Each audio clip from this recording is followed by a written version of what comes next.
আজকে আমি তোমাদের যে মুভির গল্পটি বলবো সেটি ফেসবুক ইউটিউবে অনেক ভাইরাল হওয়ার একটি ক্লিপ। মুভিটিতে দেখানো হয় যে একটি মেয়ের মা বাবা তাকে জীবন্ত অবস্থা পুড়িয়ে মেরে ফেলে। আর কেন মেরে ফেলে তা জানতে হলে দেখতে হবে আজকে ফুল ভিডিওটি। মুভির শুরুতে আমরা একটি লোককে দেখতে পাই যে নিজে কাজ শেষ করে বাড়িতে ফিরছিল। তখন তার মনে হচ্ছিল কেউ তাকে ফলো করছে, কিন্তু যখন সে পিছে তাকায় তখন দেখে কেউই নেই। লোকটা তখন অনেক ভয় পায় এবং একটি অন্ধকার গলি দিয়ে দৌড়াতে শুরু করে। তখনই সে সেখানে একটি বয়স্ক মহিলাকে দেখতে পায়। মহিলাটি তাকে দেখে তার দিকে এগাতে শুরু করে এবং তাকে একটি চাকু দিয়ে হত্যা করে। তারপর আমরা জানতে পাই যে শহরে এরকম আরো অনেক হত্যা হচ্ছে। পুলিশ প্রশাসন সবাই সেই কিলারকে খুঁজতেছিল, কিন্তু কেউ তার খোঁজ পায় না। সবাই মনে করে এই খুনগুলো করছে একটি সাইকো কিলার। দৃশ্য পাল্টালে আমরা একটি পরিবারকে দেখতে পাই।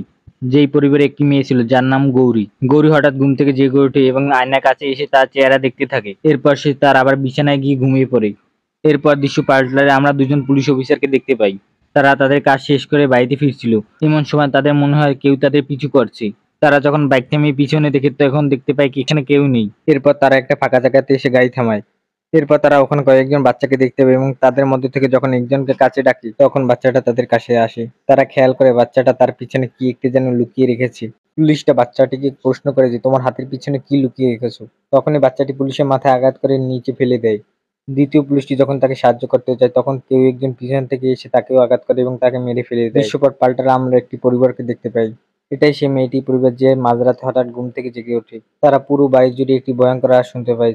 একটু পর তারা বুঝতে পারে যে শব্দটা তাদের আলমারি থেকে হচ্ছে। এরপর যখন গৌরীর বাবা আলমারি খুলে ভিতরে দেখে তখন দেখে গৌরী ভিতরে বসে আছে। গৌরী এখানে ভয় পেয়ে কান্না করছিল। সে ছিল পুরো উলঙ্গ অবস্থায়। পুরো পরিবার বুঝতে পারে না এখানে কি হচ্ছে। এরপর সিন কাট হয়। এরপর আমরা গৌরীর বয়ফ্রেন্ডকে দেখতে পাই। গৌরীর বয়ফ্রেন্ডের নাম ছিল চান্দু।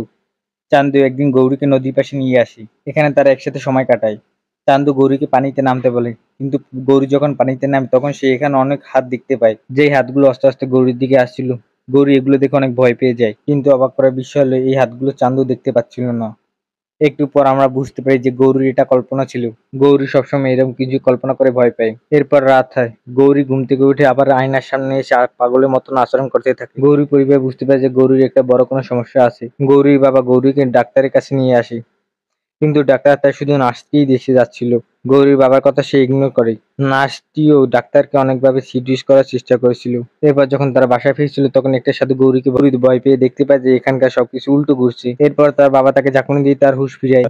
পরের দিন গৌরীকে আবার হাসপাতালে নিয়ে আসা হয়। গৌরী নার্সটাকে রোমান্টিক ভাবে দেখছিল। মনে হয় যে একটা পুরুষ একটা মহিলাকে দেখছি। নার্সটি চলে যাওয়ার পর ডাক্তার প্রবেশ করে গৌরীকে ইঞ্জেকশন দিতে। গৌরী তাকে সহ্য করতে পারে না। গৌরী ডাক্তারের হাত ধরে বলে যে আমি তোমার নার্স না যে আমার সাথে যেটা চাইবে সেটাই করতে পারবে। এটা বলে সে চিৎকার করে তার বাবাকে ডাক দেয়।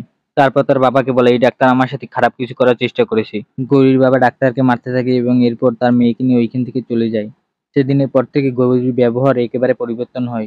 তার মাকে সে নাম ধরে ডাকে এবং তার জন্য একটা কফি আনতে বলে। এটা শুনে তার মা আর দাদি টেনশনে পড়ে যায়। গৌরীর বাবা গৌরীকে কল্পনা থেকে বাস্তবে নিয়ে আসে। এরপর তার বাবা আসে। গৌরী তার বাবার সামনেই তার মাকে গালিগালাজ করছিল। গৌরী যখন কল্পনা থেকে বাস্তবে আসে তখন সে বলে আমি তোমাদের সাথে কি করেছি তোমরা আমাকে এরকম দেখছো কেন। তার মানে তার সাথে যেটাই করেছে সে সেটা মুহূর্তেই ভুলে যাচ্ছে। এরপর গৌরীর বাবা তার বন্ধুকে পুরো ব্যাপারটা খুলে বলে।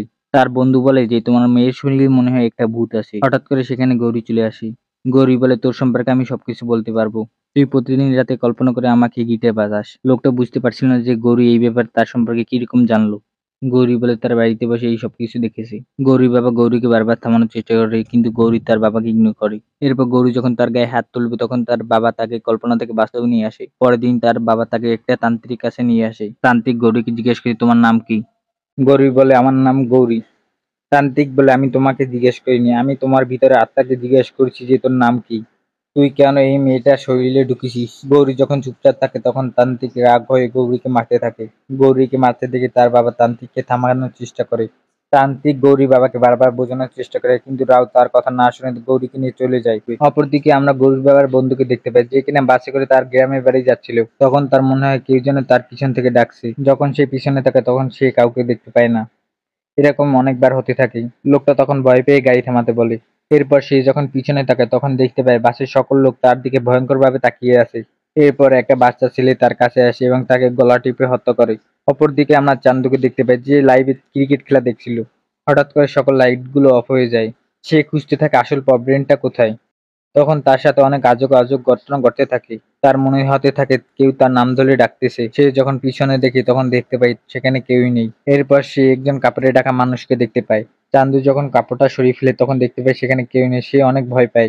সে সেখান থেকে পালানোর চেষ্টা করে। সে যখন পালাচ্ছিল তখন সে সেখানে আবার সেম কাপড় পরা একজন মানুষকে বসে থাকতে দেখে। চান্দু ওখান থেকে পালাতে গিয়ে সেখানে হঠাৎ করে মাটিতে পড়ে যায়। তার গলায় একটা লোহার রড ঢুকে সেখানেই মৃত্যু হয়। এরপর গৌরীর বাবা গৌরীকে একটা মানসিক ডাক্তারের কাছে নিয়ে আসে, যার নাম ছিল দেবু। দেবু প্রথমে গৌরীকে হিপনোটাইজ করে এবং তাকে জিজ্ঞেস করে যে তোমার নাম কি। তখনই গৌরী তার আত্মারা তার সাথে কথা বলে। সে বলে আমার নাম বাবু। তখন সে বলে তোর এই ডাক্তারি তোর পিছনে ঢুকা, তুই আমার কিছুই করতে পারবি না।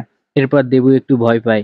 এরপর আমরা সেই ডাক্তার এবং নার্সকে দেখতে পাই, যেটা চিকিৎসা করার জন্য সেই ডাক্তার এবং নার্স অন্য একটি হাসপাতালে এসেছে। এরপর ডাক্তার নার্সকে একটি রুমে নিয়ে আসে এবং সেখানে তারা ওইসব করছিল।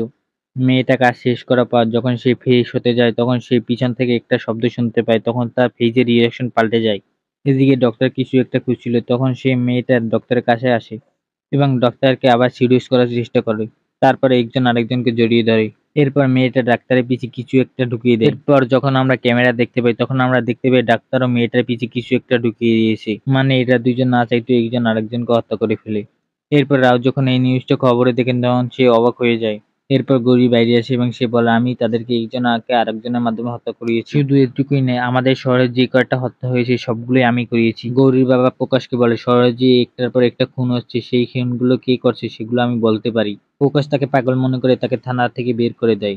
তখন রাও এমন এমন কথা বলে যেগুলো প্রকাশ শুনে অবাক হয়ে যায়, কারণ সে এমন কিছু কথা বলেছে যে কথাগুলো সে এখন পর্যন্ত মিডিয়াতে প্রকাশ করেনি।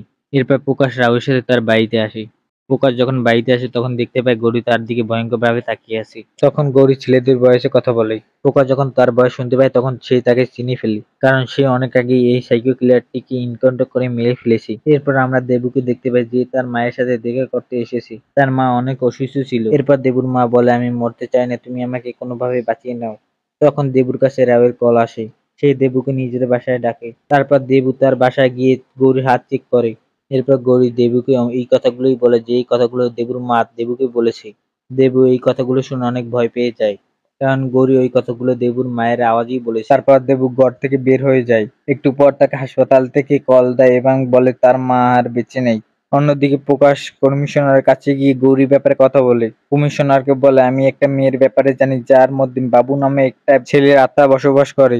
আর এই বাবুটা আর কেউ নয়, যাকে আমরা 2 বছর আগে দুজনে মিলে হত্যা করেছিলাম। কিন্তু কমিশনার প্রকাশের কথা বিশ্বাস করে না। সে প্রকাশকে 2 দিন রেস্ট নিতে বলে এবং সুস্থ হলে তাকে আবার চাকরিতে জয়েন করতে বলে। প্রকাশ তখন ভয়ে ভয়ে বাড়িতে আসে। প্রকাশের ওয়াইফ তাকে আবার একটা মেয়ের ব্যাপারে প্রশ্ন করে, তুমি এতক্ষণ কোথায় ছিলে? প্রকাশ তার ওয়াইফকে শান্ত করে গৌরীর ব্যাপারে খুলে বলে। সে বলে গৌরীর ভিতরে আমি বাবুকে দেখেছি, আর এই বাবু অন্য কেউ নয়, যাকে আমি 2 বছর আগে গুলি করে হত্যা করেছি। আর তার ওয়াইফ এই কথাগুলো বিশ্বাস করে না। সে তার হাজবেন্ডের উপর অনেক রাগ করে।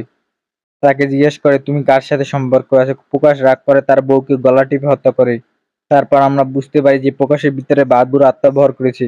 তারপর প্রকাশ নিজের মাথায় বন্দুক ধরে নিজেকে হত্যা করে। দৃশ্যপট পাল্টালে আমরা কমিশনারকে দেখতে পাই, যে প্রকাশের ব্যাপারে দেবুর সাথে কথা বলছিল। তখন তার কাছে একটা ফোন আসে এবং সে জানতে পারে যে প্রকাশ নিজে হত্যা হয়েছে এবং তার বউকে হত্যা করেছে। এটা শোনার সাথে সাথে কমিশনার দেবুকে নিয়ে সেই বাড়িতে আসে। সেই কমিশনার যখন গৌরীর সামনে আসে তখন গৌরী বাবুর গলায় কথা বলে। সে বলে আমি তোমার অফিসারকে হত্যা করেছি এবং শহরের যেতগুলো হত্যা হয়েছে সবগুলো আমি করেছি। এখন তুমি কি করবে? তুমি আমার কিছুই করতে পারবে না, কারণ তুমি কোনো আত্মাকে হত্যা করতে পারবে না। এগুলো শুনে তারা হতবাক হয়ে যায় এবং তারা সেই তান্ত্রিকের কাছে চলে আসে। এখানে আসার পর তখন তারা তান্ত্রিকের কাছে সবকিছু খুলে বলে এবং তার কাছে সাহায্য চায়। তান্ত্রিক তখন তাদেরকে বলে গৌরীর ভিতর যে আত্মাটা আছে সে কখনোই গৌরীর ভিতর থেকে বের হতে পারবে না, তাই গৌরীকে মেরে ফেলতে হবে। ঠিক তখন তান্ত্রিকের শরীরে ব্যথা শুরু হয়। তার পুরো শরীরটা হাওয়াতে ভাসতে থাকে এবং কিছুক্ষণ পর সে মৃত্যুবরণ করে।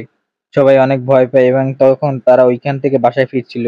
দেবু তখন রাউকে বলে তোমার কাছে শুধু একটি অপশন আছে, গৌরীকে হত্যা করে ফেলতে হবে। এই কথা শুনে সে হতবাক হয়ে যায়, কিন্তু অসংখ্য মানুষের জীবনের বিনিময়ে তার মেয়েকে হত্যা করা তখন সে মেনে নেয়। এরপর সবাই মিলে একটা প্ল্যান করে, তারা তাদের মেয়েকে হত্যা করবে। রাও তার বউকে নিয়ে বাড়িতে আসে। তখন তার শরীরে বাবুর আত্মা ভর ছিল। তখন গৌরীর মা একটা বালতি খালি করে সেই বালতিটি কেরোসিন তেল দিয়ে ভরছিল। এই সিক্রেটটা যদি তুমি আমাদের ভিতর রাখো তাহলে অনেক সুন্দর হবে। আমি ওই দেবু এবং কমিশনারকে হত্যা করব। তারপর থেকে আমরা 3জন আনন্দ নিয়ে একসাথে থাকবো। তারা যখন কথা বলছিল তখন গৌরীর মা গরুর উপর কেরোসিন তেল ঢেলে দেয় এবং তার বাবা তার উপর লাইটার দিয়ে আগুন ধরিয়ে দেয়। গৌরী তখন সেখানে চিৎকার করে কান্না করে। রাও তার বউকে নিয়ে ঘর থেকে বাইরে এসে দরজাটি লক করে দেয়। ভেতর থেকে গৌরী তার বাবাকে কান্না করে সাহায্য করতে বলে। এটা শুনে তার বাবা হাউমাউ করে কান্না করতে শুরু করে এবং সে তাকে সাহায্য করতে যেতে চায়। ডক্টর তাকে শক্ত করে ধরে এবং বলে, তুমি কি ভুলে যাচ্ছ তোমার মেয়ে যে কোনো গলায় কথা বলতে পারে? কিন্তু তারাও তার মেয়েকে বাঁচানোর জন্য বারবার চেষ্টা করতে থাকে। দেখতে দেখতে গৌরী মারা যায়। সিন ওখানেই কাট হয়। দেবী একটা আর্টিকেল লিখতেছিল, সেখানে লেখা হয়েছে, দুনিয়াতে কোনো ডাক্তারই আত্মা এবং ভূতকে বিশ্বাস করে না, কিন্তু মেয়েটার এই ঘটনা দেখে আমি বুঝতে পেরেছি দুনিয়াতে ভূত বলে কিছু অবশ্যই রয়েছে। আর এই মুভির গল্পটা এখানেই শেষ হয়। ভিডিওটা ভালো লাগলে অবশ্যই লাইক এবং সাবস্ক্রাইব করে দিবেন।